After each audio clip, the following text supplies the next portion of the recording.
So I started and I finished the first two books in the Discworld universe by Terry Pratchett. I'm going to be doing a double review for these books. And you guys want to check out too, there's going to be a future video coming out talking about where to start and why you should read Discworld.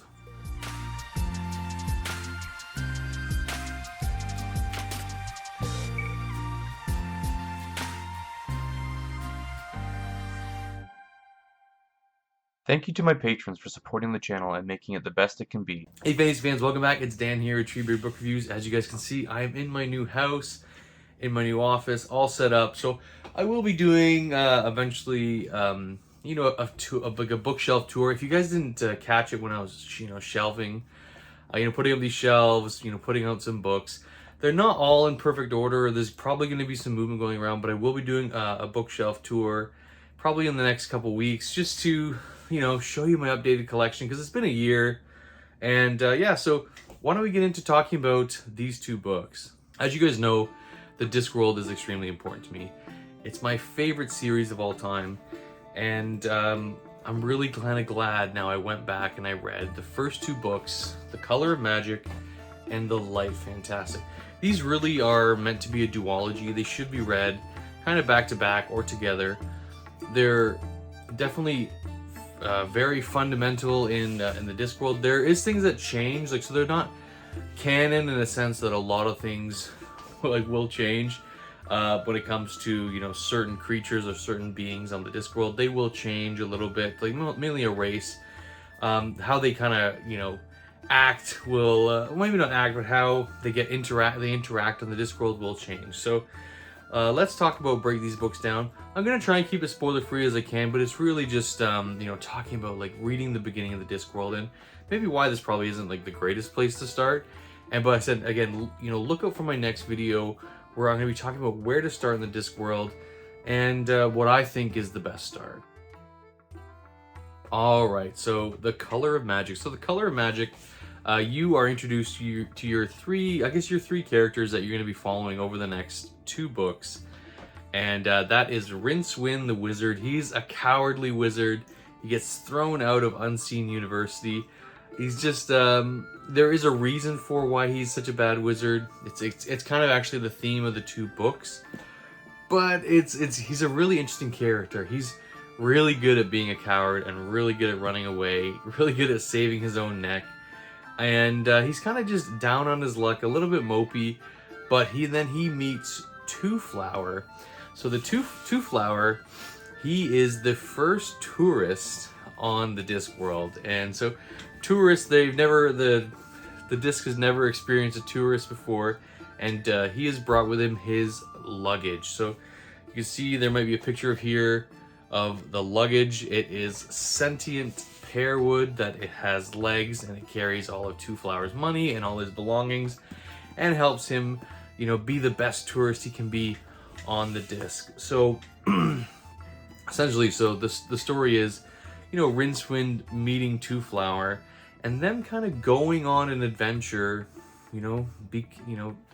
Twoflower being the first tourist, Rincewind being the failed wizard he is, and he's kind of looking after Twoflower, out of kind of selfish reasons and, other reasons to save his own kind of neck as well.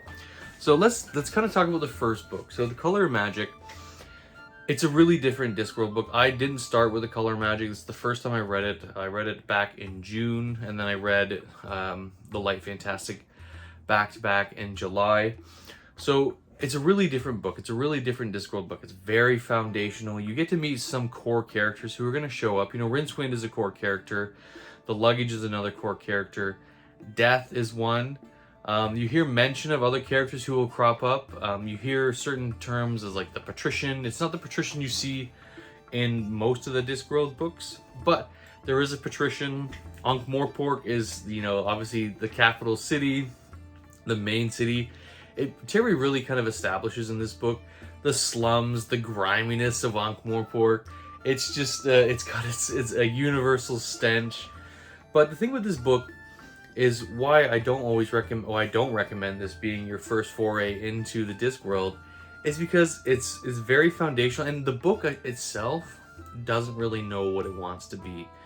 Does it want to be? I mean, it's definitely just a satire on fantasy of, you know, like the tropes of like the wizard, but he's kind of useless at magic. There's no real kind of heroes in this world, and if they are heroes, they're kind of just like they live fast and die young, and they're quite violent and silly. So it's he's really troping on, or really kind of making fun and like poking in the eye of like those traditional fantasy tropes of going on a big adventure that has this big epic quest where it's really, a reluctant character, Rincewind, going on a quest that he doesn't really want to go out on. And then you have Two Flower, who's this tourist, most optimistic person in the world, thinks the world is just going to work out in his favor, which typically kind of does. But it's a really, it's a fascinating book. And I'm so glad, Terry continued writing more Discworld after it. So you can see where when the book finished, it could have just been an ending and that would have been fine. It probably wouldn't be as satisfying. But he really kind of followed that up with the Light Fantastic. So I guess to kind of rate The Color of Magic, like I said, it's a good book. It's funny. It has its funny moments. I don't think it hits like the peak Discworld funniness. It's still missing a lot of the things that are traditional of a Discworld novel, like with footnotes. There is, I believe, there's some footnotes, but correct me if I'm wrong. And like I said, some of the things that are in there will change in the Discworld. Like an example is golems will change. The way he wrote golems in these two books will change in later editions. Same for not gnomes, sorry, dwarves too. So yeah, to rate The Color of Magic, I would say I would probably give it a safe to buy on ebook, so a C tier. Can safely buy an ebook. It's good. I really enjoyed it. I had a lot of laughs with it. It kind of toes that line of almost hitting that bookshelf tier, but I actually had a lot of fun with The Color Magic. I really liked the characters of Rincewind and the Luggage and Two Flower, and I just enjoyed my time with them. It was just a fun little fantasy tale. So now it kind of gets into the Light Fantastic. I will say about the Light Fantastic is probably my favorite Discworld cover of all time. It's just a stunning cover. I believe this the art is done by Josh Kirby. Correct me if I'm wrong. I'll probably correct myself if I'm wrong. Yeah, I absolutely love this cover. But this really continues the tale of Two Flower and Rincewind, and you just get that little bit more that was really needed. So these are really just they're a duology, but they kind of if you're gonna read The Color of Magic, just follow it right up with the Light Fantastic.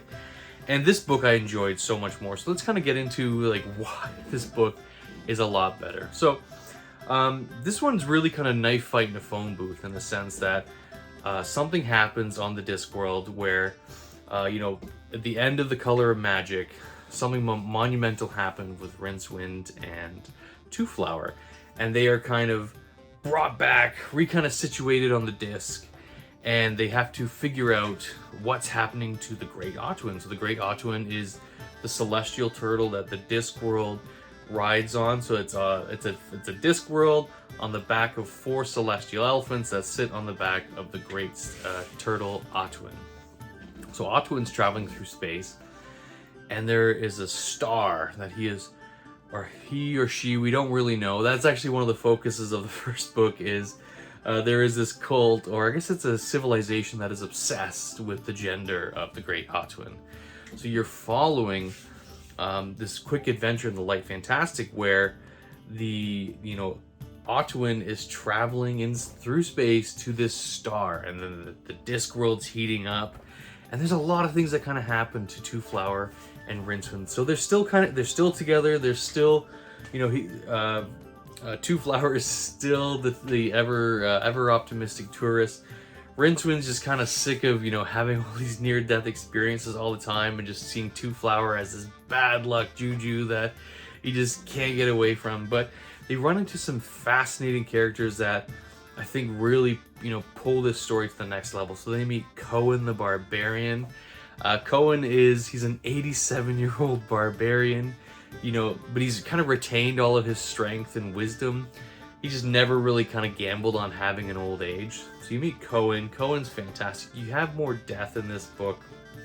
Death, the character, and there is death, like in general, characters dropping off the map, and you get a lot more of the wizards too.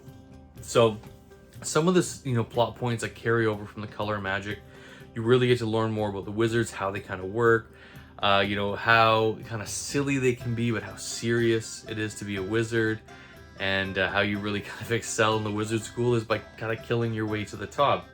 So I really like where this story goes. You get these different kind of switching POVs from Cohen to Rincewind and to Flower, and the disc is heating up because the Great Octwind is flying to this sun, and they think the world's gonna end. They think the disc is over. The disc has had its day, and so there starts to crop up these extremists who worship the star.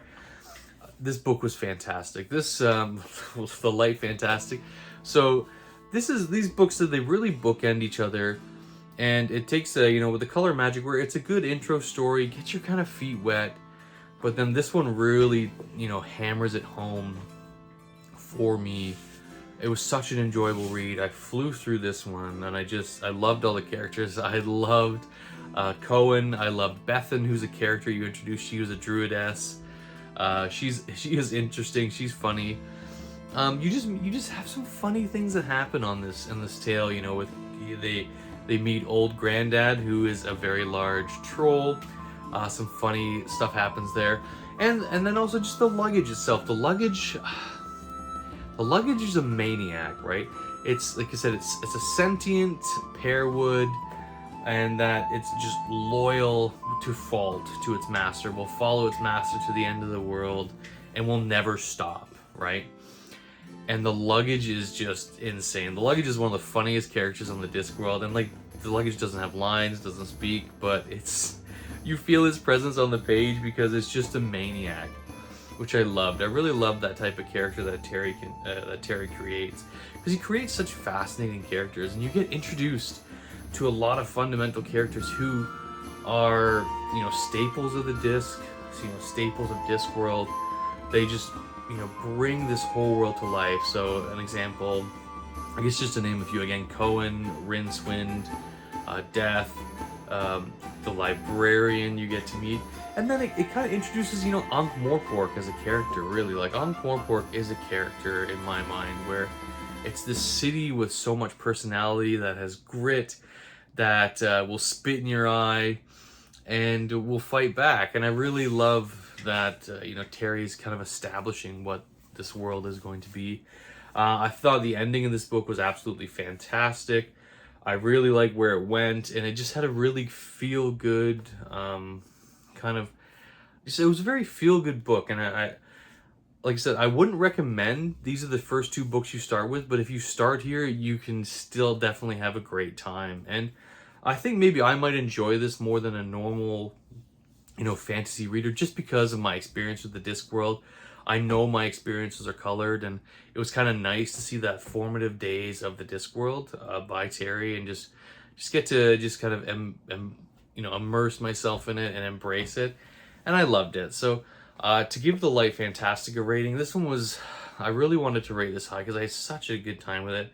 I don't, for how short of a book this is, it has so many moments where maybe not I wasn't always laughing, but I was just enjoying my time with the story. And so I'm going to give this one Treebeard seal of approval for the Light Fantastic. So anyways, guys, that's my two reviews of the Color of Magic and the Light Fantastic. Are they good Discworld books? Yes. Are they a great place to start? Maybe not, but we're going to talk about that in a later video.